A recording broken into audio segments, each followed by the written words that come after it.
بسم اللہ الرحمن الرحیم۔ السلام علیکم، میرا نام مویا جعفری ہے۔ بلاگ میں ایک بار پھر خوش آمدید۔ مشرق وسطیٰ کے اندر جو جنگ ہے اسرائیل ایران کی، وہ تو اب سیز فائر لگتا ہے کہ کافی دیر ہولڈ کر جائے گا۔ ٹرمپ کی جو گالم گلوچ انہوں نے انڈائریکٹلی اسرائیل کے نتنیاہو کے حوالے سے کی ہے، مگر اس وقت سچویشن کہاں کھڑی ہے؟ دو سوال جن کا آپ کو جواب دیں گے کہ اس جنگ کے دو سب سے بڑے سبق کیا ہیں، وہ آپ کے ساتھ شیئر کریں گے، اور اس کے علاوہ ایک بڑی انٹرسٹنگ چیز پر بات کریں گے کہ کیا مشرقی وسطیٰ کے اندر جو اس وقت امن کی کوششیں چل رہی ہیں اور اب غازہ کے حوالے سے بھی بہت بڑی خبر آ گئی ہے، تو اس سب کے اندر عاصم منیر کا کیا کردار ہو سکتا ہے اور نظر آتا ہے؟ بڑی کانٹروورشل بات ہے، مگر اس کے اوپر بات کرنی انتہائی ضروری ہے، کیونکہ پاکستان کے اندر جتنی دیر یہ اسرائیل کی جنگ چل رہی تھی، تو پاکستان کے سیاسی میپ کے اوپر جہاں پر لوگ اس جنگ کو فالو کر رہے تھے، وہاں پر ساتھ ساتھ اس پر بہت لیدے ہوئی کہ جی یہ کیا کیا، نامینیٹ کر دیا نوبل پیس پرائز کے لیے، سو آن اینڈ سو۔ پہلے اندازہ لگا لیتے ہیں، بتا دیتے ہیں کہ اس وقت کرنٹ سچویشن کیا ہے، اس کے بعد ہم اس دو بڑے سبق کی بات کرتے ہیں، اور پھر عاصم صاحب کی طرف آتے ہیں کہ ان کا اس سارے میں کتنا بڑا کردار تھا اور کیا تھا۔ اب جناب عالی، سب سے پہلے تو اب اس وقت سچویشن یہ ہے کہ ایران کی پارلیمان نے جو انٹرنیشنل اٹامک انرجی کمیشن ہے، جو کہ ایران کی ساری نیوکلیئر معاملات کو ان پہ رپورٹس بناتا تھا، وزٹ کرتا تھا، ان کو کنٹرول میں رکھتا تھا، اس کے ساتھ اپنی معاونت، اپنی سپورٹ، اپنی کوآپریشن جو ہے اس کو سسپینڈ کر دیا ہے، اور یہ کہا ہے کہ ابھی فی الحال ہم ان کے ساتھ کسی صورت بھی جو ہے وہ تعاون نہیں کریں گے۔ یہ کیوں کہا ہے؟ کیونکہ ایران نے اس کا موقف یہ ہے کہ ہم نے تعاون بھی کر دیا، بتا بھی دیا، سب کچھ دے بھی دیا، اور جو ہے ساری انفارمیشن جو ہے وہ شیئر بھی کر دی، اس کے اوپر اسسمنٹ بھی آ گئی، اس سے یہ بھی پتہ لگ گیا کہ ہم اٹامک بام نہیں بنا رہے، ہم کوئی نیوکلیئر بام نہیں بنا رہے، امریکہ کی انٹیلیجنس کمیونٹی نے بھی کہہ دیا۔ مگر اس سب کا فائدہ کیا ہوا؟ اس سب کا فائدہ ہوا زیرو، کیونکہ ایران کے اوپر حملہ، ایران کے اوپر ایک انلیگل جو ایگریشن ہے وہ تو پھر بھی ہو گیا۔ تو پھر اگر یہ سب کرنے کا فائدہ ہی کوئی نہیں ہے، تو پھر یہ ساری ایکسرسائز کر کے اپنے آپ کو ایسے پوری دنیا کے سامنے جو ہے وہ اپنے ایسٹس جو ہے وہ ڈکلیئر کر کے تو کیا ملے گا ایران کو؟ اس لیے ہم لوگ اس کے ساتھ جو ہے ابھی فی الحال کوئی بھی کسی قسم کی کوئی تعاون نہیں کریں گے۔ اس کے علاوہ ایران نے باقی جو مسلم ممالک ہیں، شہباز شریف صاحب کے ساتھ، باقی ممالک کے ساتھ بات چیت کرتے انہوں نے کہا کہ مسلم ممالک جو ہیں، کانٹری ٹو جو کہ سوشل میڈیا پر آپ دیکھتے ہیں کہ وہ کوئی ملک نہیں کھڑا ہوا، یہ وہ، ایران نے انتہائی اچھے جسے کہتے ہیں جسر کے طور پر وہ تمام ملک جنہوں نے ان کے لیے مثبت بات بھی کی، ان کا شکریہ ادا کیا، اور کہا کہ امریکہ بنیادی طور پر کوششیں کر رہا تھا اور اسرائیل کے ساتھ مل کے کہ مسلمان ممالک جو کہ ایک دوسرے کے ساتھ ہمدردی رکھتے ہیں یا ایک دوسرے کا ساتھ دینے کے بارے میں سوچتے ہیں، ان کو ایک دوسرے سے دور کرنے کی اور ان کو ڈیوائڈ کرنے کی کوشش تھی، جو کہ ناکام ہو گئی۔ جو اسٹریٹ آف ہارموز ہے، ہارموز کی گزرگاہ، پانی کا راستہ، وہاں کا ابھی بھی سچویشن جو ہے وہ کرائسس میں ہی ہے، سسپینڈڈ ہے، اور اس کے اوپر ابھی مزید کوئی ڈیولپمنٹ نہیں ہے۔ لیکن اس کے برعکس دو انتہائی اہم ڈیولپمنٹس مزید ہوئی ہیں، وہ آپ کے ساتھ شیئر کرتے ہیں، جس میں سے پہلی تو یہ ہے کہ حماس نے یہ کہا ہے کہ پچھلے چند گھنٹوں میں جو سیز فائر کے لیے امن کی کوششیں ہیں وہ انتہائی تیز کر دی گئی ہیں۔ اب یہ اہم خبر اس لیے ہے کیونکہ ٹرمپ نے پش کیا، اور ٹرمپ نے بھی اس سے پہلے یہ ٹرمپ کے آرڈر کے اوپر یہ سب کچھ ہوا کہ انہوں نے کہا کہ اب یہ غازہ والا بھی سین جو ہے نا، یہ اب اسرائیل کو بس کر دینا چاہیے اور بند کر دینا چاہیے، اور اس معاملے پر اب مزید بم گرتے ہوئے مجھے نظر نہ آئیں۔ اب یہ ساری کی ساری جو آپ کو ایک امریکہ کی ناراضگی اور ایک فورسفل بیہیویئر ٹرمپ کا اسرائیل کی جانب، خاص طور پہ نتنیاہو کی جانب نظر آ رہا ہے، یہ اسی کی پیداوار ہے، اور یہ دنیا پوری ایکسپیکٹ کر رہی ہے کہ جو ہے اگلے آنے والے چند گھنٹوں میں، مطلب کہ 24 سے 48 گھنٹوں میں ہمیں اب یہ جو غازہ سیز فائر ہے یہ بھی میچور ہوتا ہوا نظر آئے گا۔ اور آپ کو یہ ذہن میں رکھنا چاہیے ہے کہ چائنا کی اس ساری سچویشن ایران اسرائیل وار کے اوپر جو بیس لائن پوزیشن تھی وہ یہ تھی، جو کہ اس کے اوپر ہم لوگ بھی پہلے بات کر چکے ہیں، کہ اسرائیل جو کہ غازہ کے اندر اپنا بیانیہ بری طرح پٹ چکا تھا، اور اس کے حامی بھی جو ہے اب اس کے خلاف ہو رہے تھے، اس سے نظر جو ہے وہ ہٹانے کے لیے، امریکہ کو اس جنگ میں کھینچنے کے لیے اور اس جنگ کو لیجٹمائز کرنے کے لیے، اس جینوسائیڈ کو لیجٹمائز کرنے کے لیے، یہ اسرائیل کا ایک ٹیکٹک ہے۔ اور اب جیسے کہ آپ دیکھ سکتے ہیں کہ ٹرمپ کی ہر گزرتے ہوئے گھنٹے اور گزرتے ہوئے دن کے ساتھ ان سب کے سب کانفلکٹس، ان سب کی سب جنگوں کی بارے میں جو سوچ ہے وہ تبدیل ہوتی چلی جا رہی ہے. غازہ کے حوالے سے بھی تبدیل ہوتی چلی جا رہی ہے. ایران کے اندر جو کہتے تھے کہ رجیم ہم نے چینج کرنی ہے، وہ اپریسڈ ہیں، یہ وہ، اس کے حوالے سے بھی چینج ہوتی جا رہی ہے. اور اس سب کے نتیجے میں اب اسرائیل جو ہے ہمیں کافی حد تک بیک فٹ پر نظر آتا ہے. اسرائیلی بنکر سے باہر آئے ہیں اور وہاں پر جو سچویشن ہے، جو سینٹیمنٹ ہے، وہ ان کے لیے ایک بالکل نئی دنیا ہے. کیونکہ اسرائیل میں رہنے والوں نے آج سے پہلے جنگ کا کانسیکوینس، جنگ کے نقصانات کے بعد زندگی کو ایسے نہیں دیکھا تھا. حماس کے راکٹس آ کر کہیں ایک گر گیا، دو گر گئے، کوئی ہلکی پھلکی تباہی ہو گئی، اس سب کا جو تھا کوئی میجر امپیکٹ نہیں تھا. مگر یہ پہلی بار ہے کہ اسرائیل میں رہنے والے لوگوں کو یہ جنگ کی تباہی محسوس کرنی اور جینے کا ایکسپیرینس ہوا ہے. اپنے لوگوں کی، حالانکہ 28 جو ڈیتھس ہیں صرف اسرائیل میں اور ایران کے اندر 600 سے زیادہ ہیں، مگر اس کے باوجود جو زندگی ہے وہ ایسے نہیں ہے کہ آپ کے ملک نے کسی کے اوپر بلا وجہ اٹیک کر دیا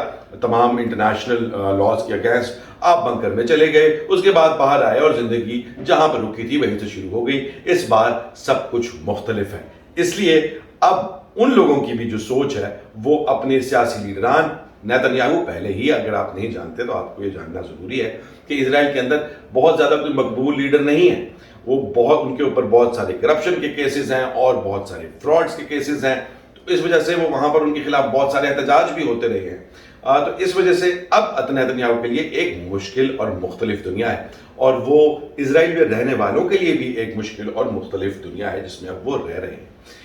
جہاں پر یہ ایک ڈیولپمنٹ ہے، دوسری جانب نیٹو کا جو اجلاس ہوا ہے اس کے اندر یہ بات طے ہوئی ہے کہ اب نیٹو کا خرچ جو ہے وہ 2% contribution of G D P جو کنٹریز میں ہے اس سے بڑھا کر 5% کر دیا جائے گا. کیونکہ یوکرین اور روس کی جنگ کے بعد یہ اندازہ ہوا ہے کہ نیٹو کسی بھی صورت سب کے سب مل کر بھی ایک روس کا مقابلہ کرنے میں ناکام رہے ہیں. اور اب اس کے نتیجے میں، کیونکہ دیکھنے میں تو نیٹو اس کے اندر کسی صورت ڈائریکٹلی انوالو نہیں ہے، مگر انہوں نے کیپیسٹی رشیا کی دیکھی ہے کہ سارے ویسٹ نے، سارے مغرب نے مل کر یوکرین کو فنڈ کیا، سارے مغرب نے مل کر یوکرین کو آرم کیا، ہتھیار دی، ٹریننگز دی. وہ سب کچھ کرنے کے باوجود اب بات یہاں پر کھڑی ہے کہ اب وہ پوٹن کے یہ ترلے کر رہے ہیں کہ چلے ٹھیک ہے، آپ نے جو ساری کی ساری ٹیریٹری آپ نے جیتی ہے اس جنگ میں، اس کا 30% آپ رکھ لیں، باقی کا 70% واپس کر دیں تو ہم آپ کی بات مان جائیں گے. تو اس وجہ سے ان کو بھی نظر آ گیا، جیسے میں نے آپ کو کہا تھا کہ ورلڈ سٹیج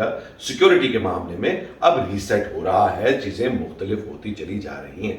اس سب کے ساتھ اب الٹیمیٹلی یہ تو ابھی تک کی میجر ڈیولپمنٹس ہیں، مگر یہ جو 12 دن کی جنگ ہے، اس سے پہلے اور اس کے بعد کے سارے معاملات سے جو 2 بڑے سبق میں کہتا ہوں کہ ہمیں ملے، اور میں پچھلے 20 سال سے جہاں پر لوکل اور انٹرنیشنل پالیٹکس کور کر رہا ہوں اور اپنی ٹیمز سے کروا بھی رہا ہوں، تو مجھے یہ نظر آتا ہے کہ پہلا اور سب سے امپورٹنٹ سبق اس سب سے یہ ہے کہ آج کی دنیا کے اندر وہ تمام باتیں جو ملٹی پولر، کہ اب ایک نہیں، 2 نہیں، 3 سپر پاورز ہیں، ہم کسی یونی پولر ورلڈ میں نہیں زندہ، اب ایک سپر پاور نہیں، ایک سے زیادہ سپر پاور ہے، وہ سب کی سب بکواس ثابت ہوئی ہے. جو سب سے بڑا سچ ابھر کے اس جنگ کے بعد باہر آیا وہ یہ ہے کہ آج کی اس دنیا میں آج بھی ایک ہی سپر پاور ہے، ایک ہی بدماش ہے جس کے آگے سب لائن لگا کے کھڑے ہوئے ہیں، اور اس کا نام ہے امریکہ بہادر. کیونکہ وہی یہ فیصلہ کر رہا ہے کہ کہاں پر جنگ ہوگی، کتنی ہوگی اور کب بند کروائی جائے گی. اس کے کہنے پر جب جنگ بند نہیں ہوتی تو اس کے بعد اس کا غصہ دیکھ کر یقینی طور پر بند ہو جاتی ہے. اس کے کہنے پر جنگ شروع بھی ہو سکتی ہے، اور وہ نہ صرف یہ کہ اس کے ایلائز جو ہیں، جو بھی اس کے ساتھ پارٹنرز ہیں، اسرائیل ہو گیا یا کوئی اور ہو گیا، ان کو اس بات کا 100% یقین ہے کہ جب وہ مشکل میں ہوں گے، ان کی سیکیورٹی کو کوئی تھریٹ ہوگا یا وہ کسی چیز کے اندر اپنا پاؤں رکھیں گے تو امریکہ ان کا ساتھ پہلے دے گا، پوچھے گا بعد میں. کیونکہ دوستی کا یہی اصول ہوا کرتا ہے. ہم لوگ بات سچے کبھی بھی دیکھتے ہیں کہ دوست آگے کہہ کے پھڈا ہو گیا تو اٹھو تو چلو، تو دوست اس کا آگے سے وہ ہے جو یہ نہ پوچھے کہ اچھا کیا ہوا ہے، تمہاری کتنی غلطی تھی،